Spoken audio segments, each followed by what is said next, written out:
Hello everybody. I think we got a message from Alexander the Great in our main chat. He said he'll be here in a few minutes, so we might be running a minute or two late here, guys. But bear with us. We'll get started in a few minutes. We're already streaming live, and we'll mute the main chat. We'll post all the socials and everything. There's gonna be some interesting updates about the solar farm and yeah, just hang on tight for another minute or two, and we'll get the show on the road. And there'll be opportunities to ask questions as well. Like there's the second half. We'll take some community questions as always. So make sure you raise your hands, and yeah, we'll try to unmute you.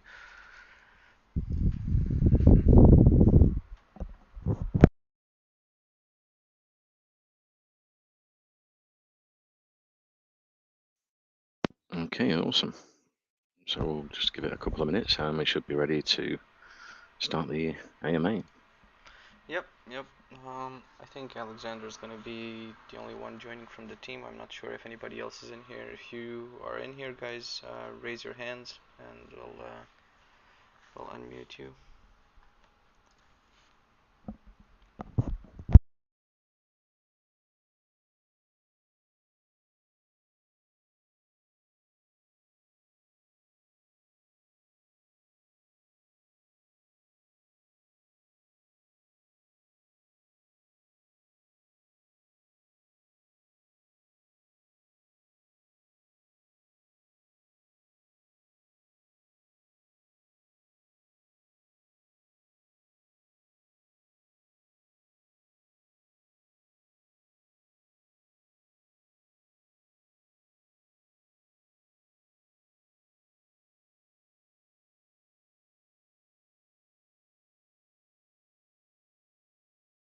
How do you feel? How do you feel about the market, Glenn? You like the price of Bitcoin or BNB? It went a little bit up. Are you feeling bullish yet, or still waiting to see what's going on? Yeah, well, it broke that 22,000, didn't it? So yeah, that was a huge resistance around there. So it's very promising.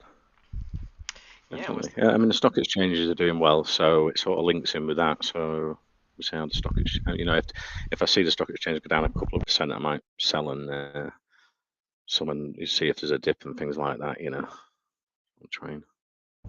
Always on the lookout for some nice flips. Yeah, I get it. Yeah, it's looking good. It's looking good. People are trading a little bit more, so it's nice. I thought that the uptrend from the weekend is going to be sort of broken once the week starts, but here we are Monday, and it's looking really nice. I, I don't want to call the reversal or the trend up yet. I don't know what's going to happen, but it's there are positive signs in the market. There's some really cool stuff going on. Oh, there we go. I think we got Alexander in. Yeah. Hi, Alexander. How's it going?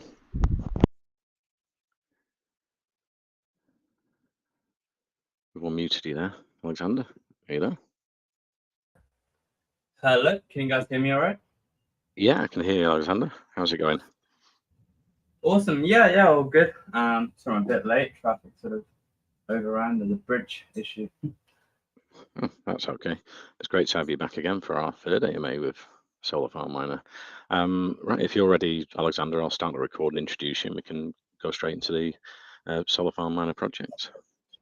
Yep, yeah, we can head straight in.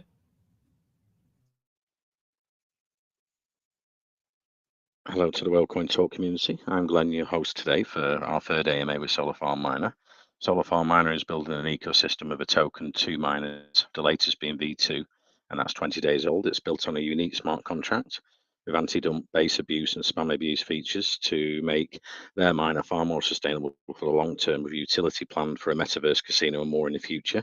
And that's going to feed into the miners, and we can go into that and more shortly. But yeah, first, Alexander, if you could just tell us the core team's background and experience with crypto. Okay, cool. Yeah, so start with myself. Hi guys, I'm Alexander.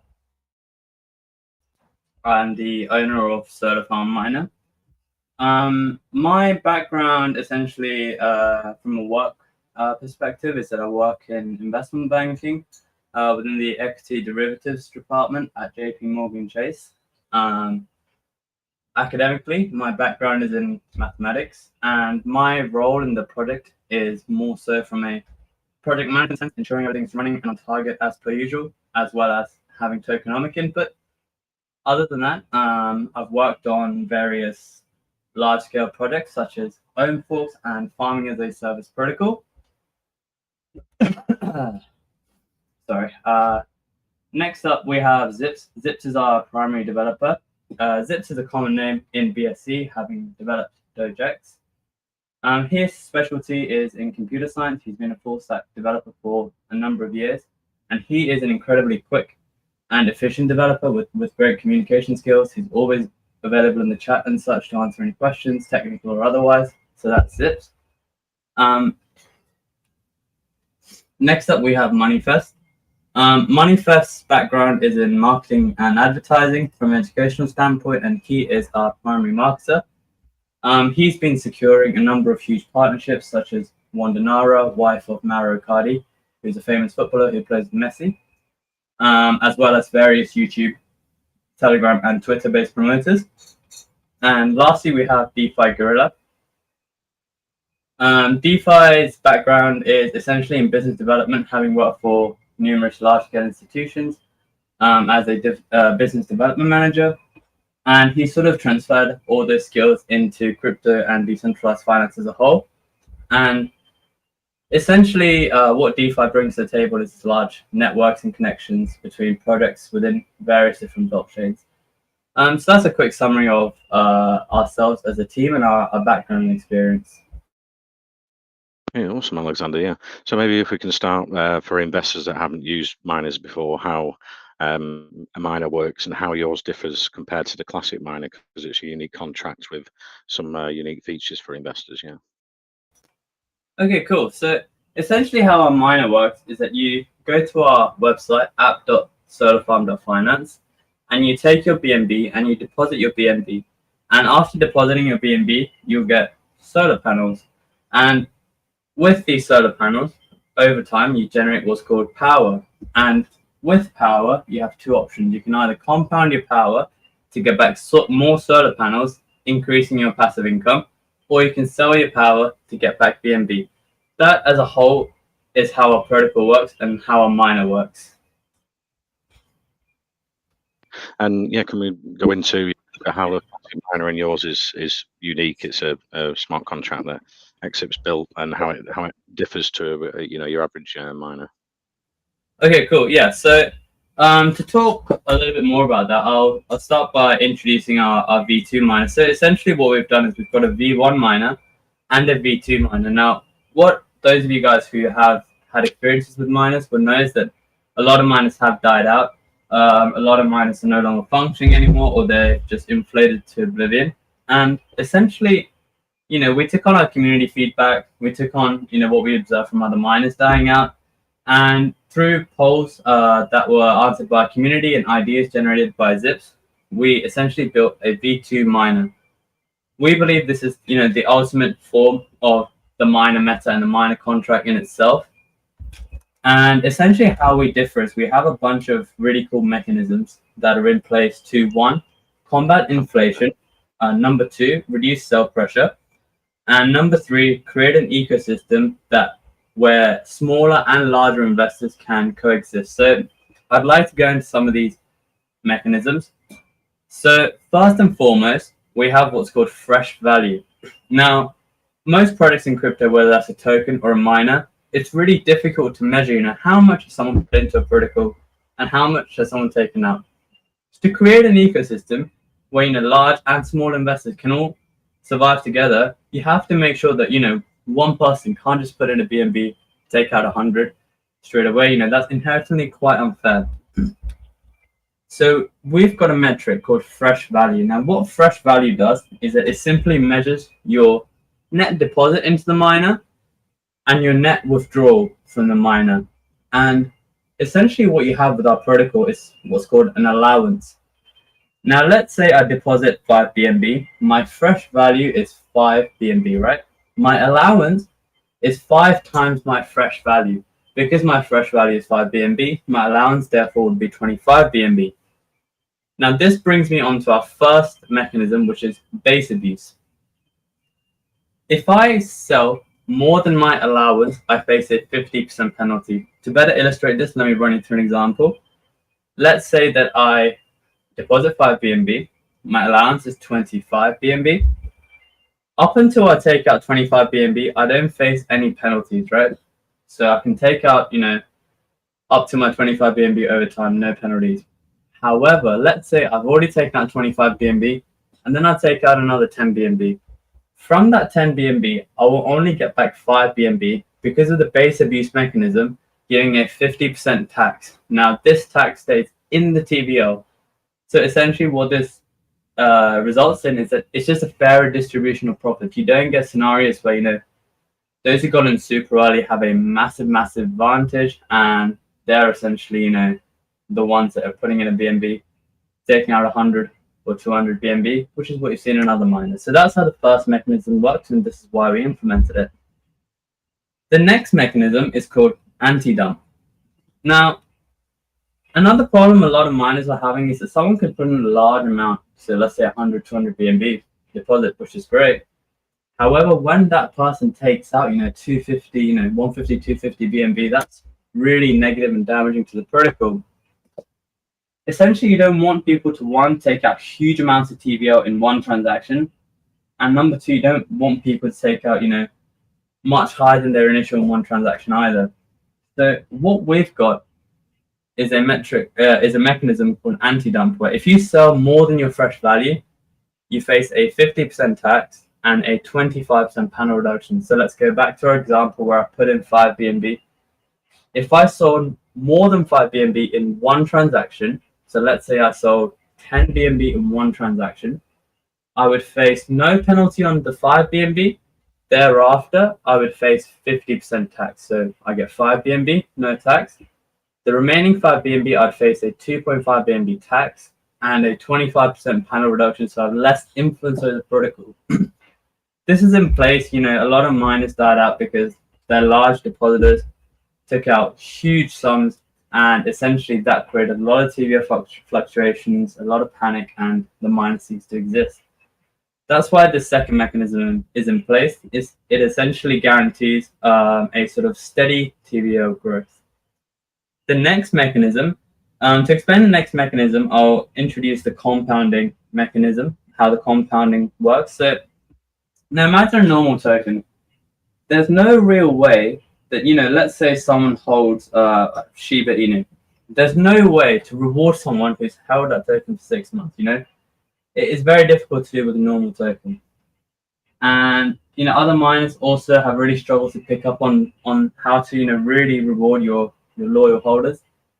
But we have what's called compounding tier lists. So essentially, every 3 compounds, you get an extra 1.5% bonus. So every 3 compounds, you move up an extra tier, and each extra tier gives you 1.5% additional compounding bonus up until tier 10. Tier 10 is the maximum, and tier 10 gives you a 15% compounding bonus. Because of how compounding works, this bonus can actually rack up really quickly, and due to the fact that there's an exponent involved. And the compound limit, so you can only compound once every 90 minutes so that this effect just doesn't get abused. And if you sell, you'll reset back to tier 0. So again, through this, you can be a smaller investor, but through showing loyalty to the protocol, you can become a medium-sized investor. And again, if you're a medium-sized investor, through showing loyalty to the protocol, you can become a large-scale investor. So that's how compounding works and how compounding tier works. It's essentially to reward people who stay loyal to the protocol and continue to compound. And now our third solar guard mechanism is anti-spam. We want to directly punish frequent sellers. So essentially what we have in place is if you sell, you have to compound a minimum of 15 times. Otherwise, you get hit with the anti-spam mechanism, where you face a 75% tax and 5% panel reduction penalty. So that's anti-spam. Essentially, all these direct selling punishments has a critical purpose here, and that purpose is inflation. Now, a lot of miners, they have just been inflated to oblivion. I'm think baked beans. I wasn't there for the start of it, but they probably launched about 5,000 odd miners per BNB or so, and they're probably well in the billions to trillions by now. So that's a huge amount of inflation. Also, other miners have just inflated out of control. So the primary goal, and this is the goal within crypto as a whole, you've seen with the rebase tokens, even with Luna, how do you control inflation? So a huge part of inflation with miners is inflation, the way in which you punish selling. So, on baked beans, if someone sells, they inflate the supply, so they own a much less percent of the supply. Therefore, they now are put behind and get less reward. However, because of our mechanism, we are directly punishing sellers. Therefore, we do not need to inflate our supply by such a large amount to punish sellers. And actually, I believe our inflation is actually below what we launched at. I think we launched at approximately £4,000 per BNB. We're about 3 weeks in and we're at 2.5k pounds per BNB. We've actually deflated. Other miners by 3 weeks have already 20-30x in terms of their supply. And we've also made a few other changes, and we're the first miner to do this. So to furthermore control inflation, buys actually create deflation. We're the first miners to do this, where buys are actually directly deflating the supply. Selling is 50% less inflationary, which is huge. Compounding is 10% less inflationary. Now that 10% may not seem like much, but remember, compounding is the most active event in a miner. So that 10% is actually quite huge. So those are all the changes that we've made thus far to the protocol, and that's how our V2 miner works. Okay, great, Alexander. That's a great explanation for our community investors. But going back to the anti-abuse, spam abuse, and base abuse features. So if I took out over my initial, which is the fresh value on the DApp, say I took out 3 BNB and my fresh was 1.5 BNB, would I be taxed around 1.5 BNB, and would that go straight back into the miner when you get them 50% penalties? That depends. So let's say you put in 1.5 BNB, you have an allowance of 7.5 BNB. Now, if you want to take out 3 BNB, but you take it on 2 separate transactions, so you take 1.5 BNB, compound 15 times, 1.5 BNB again, then you don't face any penalties. However, if you take out 3 BNB in one transaction, you'll get hit with the anti-dump. So you'd face a 50% tax on the second half. So not on the first 1.5 BNB, but on the second 1.5 BNB. And that all stays in the TVL. None of that goes to us. It all stays in the TVL because it's a way that essentially creates, distributes profits more evenly. So that's the community's fund, Awesome, yeah. So that they would receive 1.5 and 1.5 would stay in the TVL, yeah, which supports the long-term for the miner, definitely, yeah. So yeah, if we can go into referrals as well, you've got a referral program. How does that work for investors? Okay, so how the referral program works is, let's say I bring my friend in, and my friend deposits using my referral link 50 BNB. I get 5 BNB in rewards for getting my friend in, so I get 10%, and that's the referral bonus we offer as an incentive for essentially to catalyze word of mouth marketing.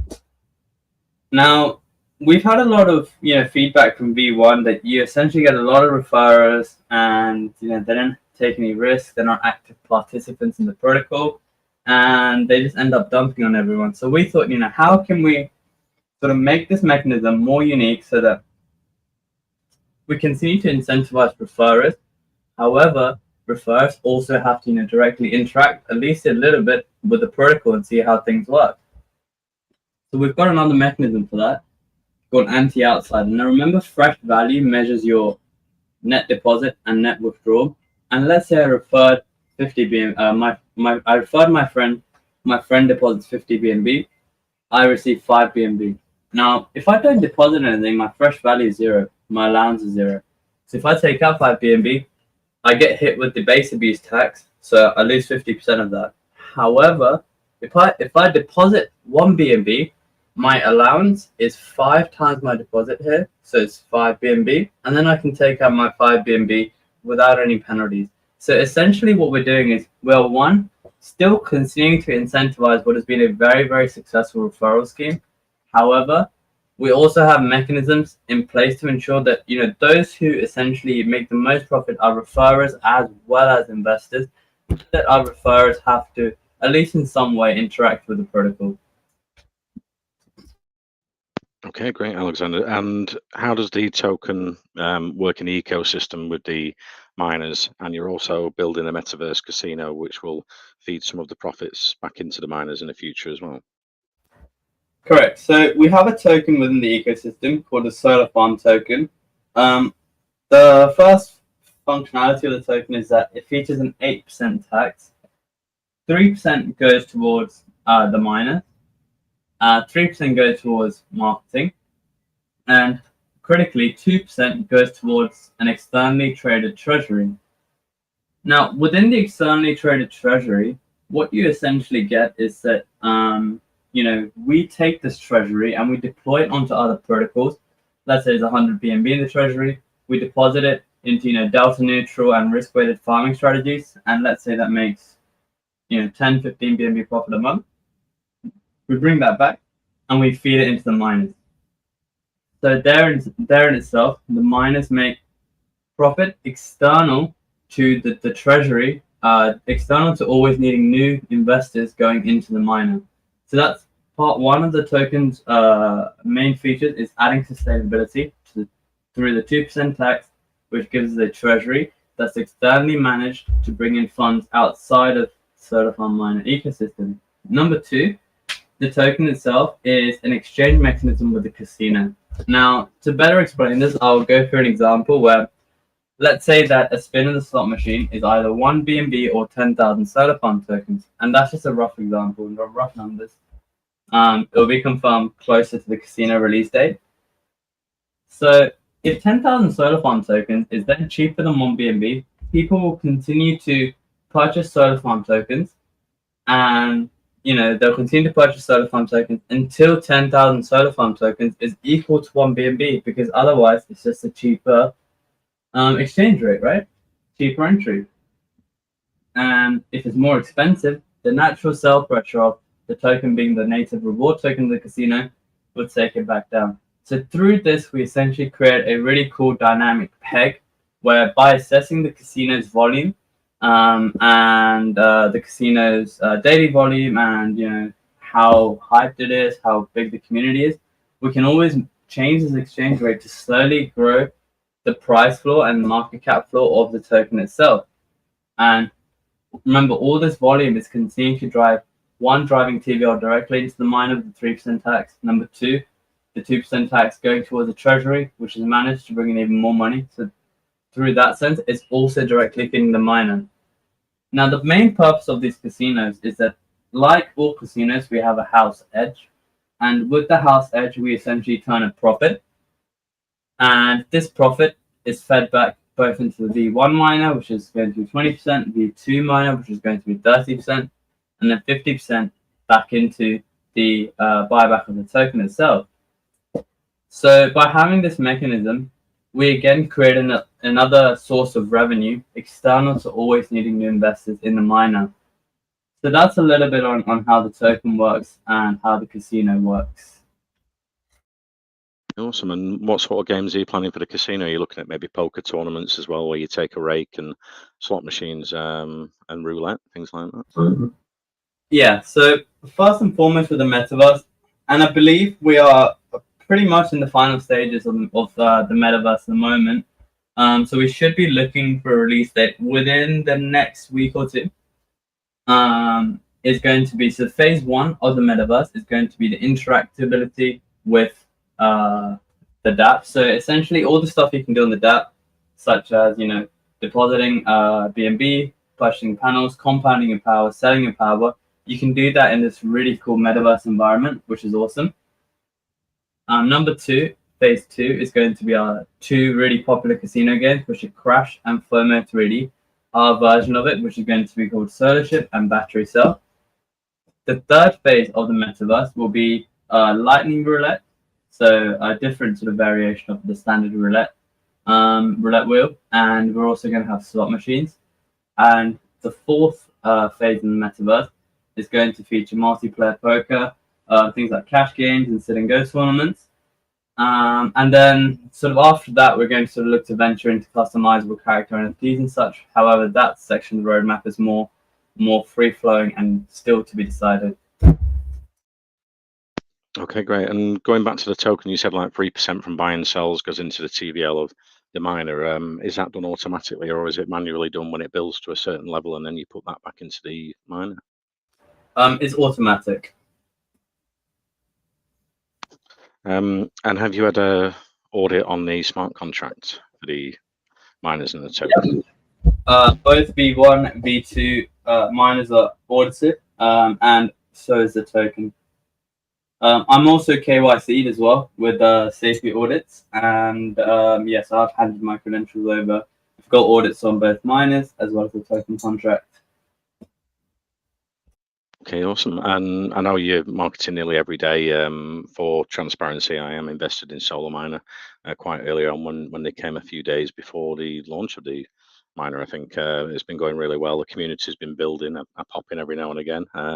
It's a very good team that have built up a good reputation in miners, which is sort of paramount because every time you launch a miner, if you don't know the team, then it's a sort of gamble. So it's good that you've got a great team there and community building. And going forward, what's the plans around the marketing, Alexander?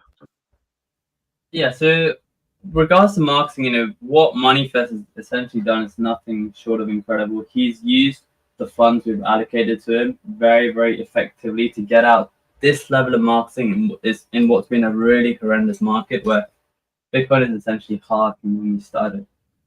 So what we've been doing is predominantly targeting YouTube-based influencers. So if you hop onto YouTube and type in Certified Miner, all you'll see is our product, right, for dozens of pages. Next, we've onboarded. If you guys follow football, we've got a famous international football striker called Mauro Icardi. He plays with PSG and Argentina, both with Lionel Messi. And his wife, Wanda Nara, who has about 14 million followers, is the first celebrity that we've onboarded as part of Solar Farm's marketing plans going forward. So that's got a huge base for us within the football world as well as the South American markets.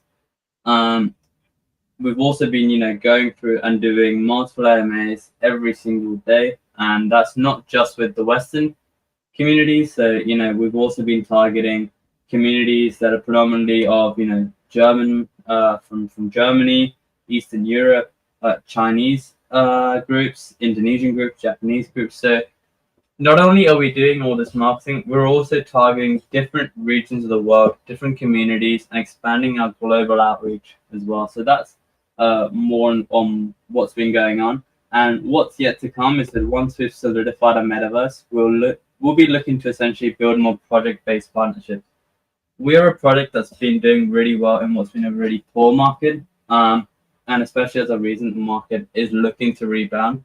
And products that do well in a poor market are products that usually do really, really well and become blue chip contenders coming into a bull market. So we want to position ourselves in that way, and we want to partner up and align ourselves with fellow projects who have continued to do well in this market and continue to stand to become blue chip DeFi products going into the bull market. So product partnerships are to come.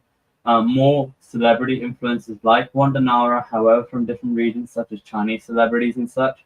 More sort of celebrities in different industries. We've tackled sport, however, maybe look into music, the fine arts, gaming, all these kind of spaces. So that's a little bit on the marketing that we plan to do going forward.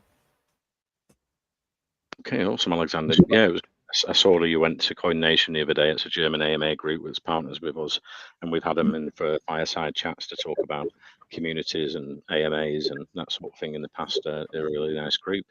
Let's open it up to the rest of the team, though, if anyone's got a question for Alexander at Solar Farm Miner, go ahead. Yeah, Glenn, I've been listening in, and yeah, there's a lot of stuff. I know I've been following solar from miners since version one, and I know they've done some really cool stuff there. And we haven't even yeah, you haven't even touched on the calculators and the fact that you can choose the quantity to sell, and like there's a lot more features for people. But what I'm curious about is the events, because I noticed I think last week or something you had a shooting star event. I believe it was called. So I'm curious if there's going to be any more events. Was that like a one-time thing? Is it going to be periodic? I know that with version 1 there was a bunch of different events that could happen. So are you going in sort of like the same direction where random things can happen to either boost or penalize people that are, trying to sell and things like this? So events will continue to occur, and essentially the purpose of the events is essentially to continue to support volume on days where volume is low.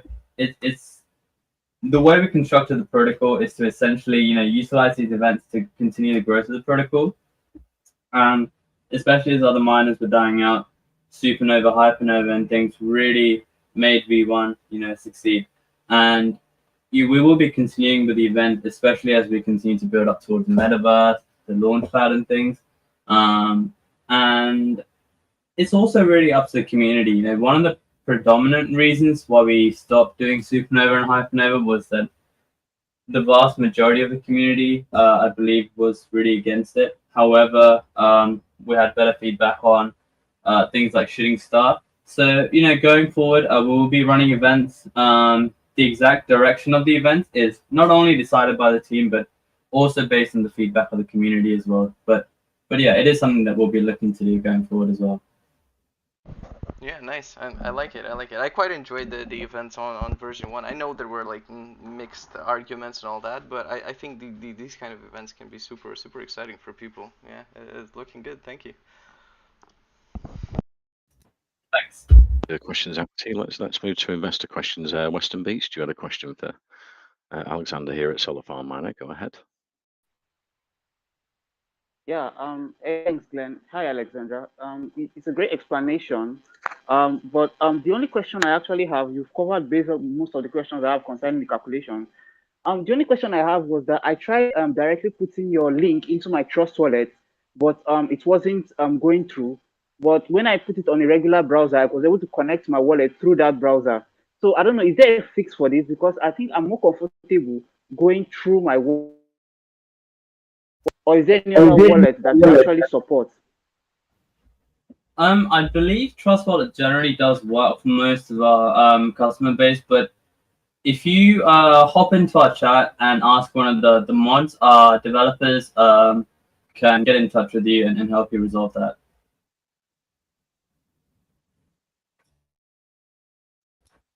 Yeah. Yes. All right. I've been connecting Western through Trust Wallet fine since V2 launched. You can clear the cache sometimes. Okay. I don't know. Yeah. Okay. Here's my final question. So, I listened to the previous AMAs, and something caught my attention. You said that in the vetting process of projects on your Launchpad, you made mention of generic projects that can launch without necessarily paying fees.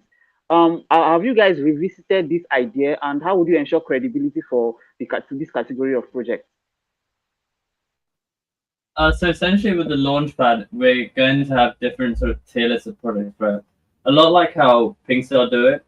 Pretty much any project can launch through PinkCell. However, we will have conducted a tier list as to the safety and security of a project. Now, one of the predominant reasons of the Launchpad is that we are essentially offering a better product than PinkCell, just due to how Zips primarily has developed a much better hashing algorithm and much better technique for salting and peppering a user's input to essentially create an anti-bot. And this essentially offers a much better product than pink cells, where a lot of the whitelist bots are very heavily gossiped. Through this, we expect that we take on a huge amount of pink cells market share, and 50% of that revenue goes towards a miner. So one of the predominant reasons for the Launchpad is to support that miner and create another revenue source. However, to answer your question, we're going to be offered tier lists, and products that are not vetted by us, we will have full transparency and full clarity that these products are launching for a Launchpad. However, they're not vetted by us, and that inherently holds risk. However, we'll also have categories of products where we don't just vet them. So the teams will be KYC'd with us, essentially offering verification of the service. We'll have zips and other developers go through the contract, and essentially what that means is essentially you can't just offer you can't just guarantee products won't rug pull, right? You have to make sure products can't rug pull. You can't just say, okay, we've vetted this product, they're KYC, they can't rug pull. Because that possibility could exist. So how do you stop a project from rugging their investors? There's two primary ways in how projects rug their investors. Number one is by pulling liquidity, and number two is through minting tokens. So essentially, if a product has a mint function in their contract, let's say the liquidity is at 100k value. So let's say it's 100k worth of BNB and 100k worth of their native token. They can mint an infinite supply of the token and drain that. So step one to ensuring safety on this regard is to make sure that they have no minting function. And if the minting function is necessary for the product, then we would ensure that the minting function essentially can only be called through a multi-sig, where we're also on the multi-sig, right? Number two is that the liquidity can only be deployed, accessed, and locked again through a multi-sig. And by offering these two mechanisms on the products that we vet and we advocate for and we mark as safe, we essentially offer investor protection. So that's the two key category of products that we aim to launch. That's a little bit of insight on how the Launchpad works, and how we're ensuring that the products we offer and the category that we vet for are safe and secure for people to invest in. All right, Alexandra, that will be all the questions from my end. Thanks a lot for the detailed explanation. I'll be listening to the AMA for the calculations. Over to you, Glenn. Thank you for the questions, Western Beast. Unfortunately, we've run out of time today. It's been great speaking to Alexander again from Solar Farm Miner. It's a honest, transparent team, changing miners and looking to the future and adding utility. So it's exciting going forward. And it's good to see honest teams and community building over at Solar Farm Miner. If you have any questions after the AMA, we can get you safely over to the official socials there in our main chat now. That's locked, so you can head over there if you've got any questions after the AMA. As we always say for Wellcoin Talk community investors, AMAs are for research and educational purposes. It's not financial advice. And like I say, you can check out the website, white paper, and the official socials there in our main chat. Thank you very much for coming today, Alexander. Looking forward to the future. Awesome. Always good to be back here. And thanks everyone for tuning in, and thank you, Glenn, for hosting. If you guys have any further questions, don't hesitate to drop into our TG. But thanks everyone. Thank you.